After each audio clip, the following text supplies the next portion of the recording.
L'entreprise Peter Brunner AG épand, coordonne et transporte les engrais de ferme. Elle recherchait une solution pour l'incorporation de lisier dans les cultures de maïs mesurant jusqu'à 80 cm de haut. La solution est venue par une construction maison, l'automoteur Gulet Mobile, littéralement lisier mobile. Un hydrotrac du constructeur allemand Bräutigam a été choisi comme engin pour tout type.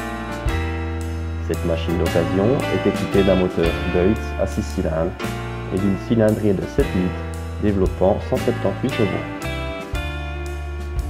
Cet engin repose sur des roues de culture de 38 pouces. La transmission hydrostatique est constituée d'un agrégat Bosch Rexroth qui propose 4 gammes d'avancement. Sur la route, la vitesse de déplacement peut atteindre 30 km/h, alors que la vitesse de travail se situe aux alentours de 4 km/h.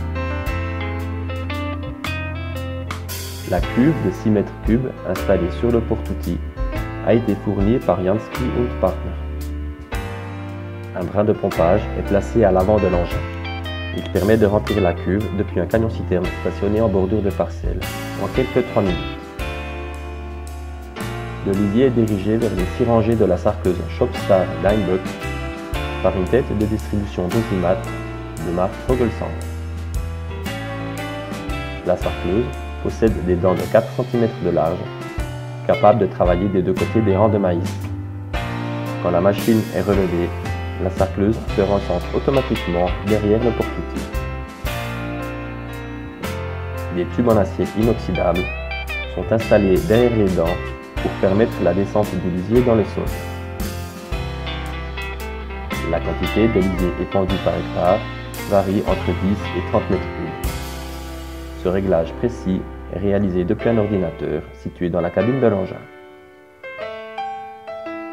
Actuellement, Peter Brunner facture l'incorporation du lisier dans les parcelles de maïs 350 francs par hectare.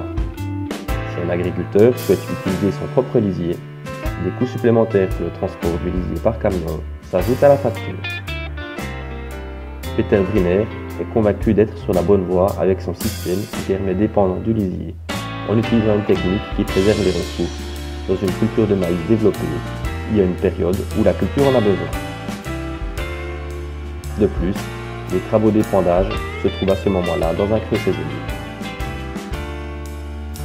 En plus d'une intervention tardive dans les cultures, le gulet mobile permet d'influencer positivement la structure du sol en brisant la croûte de surface et en améliorant son aération.